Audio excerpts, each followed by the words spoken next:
Từ khi quen em phút ban đầu, cuộc sống anh khác xưa nhiều lắm.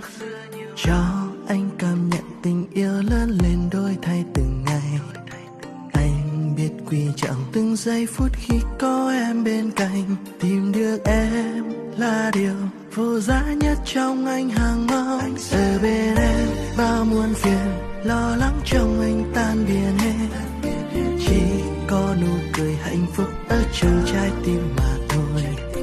Em hãy nhắm mắt lại nhận lấy linh hồn của anh thật lòng. Vòng tròn tình yêu của chiếc nhẫn cưới sẽ minh chứng tình yêu anh dành cho em.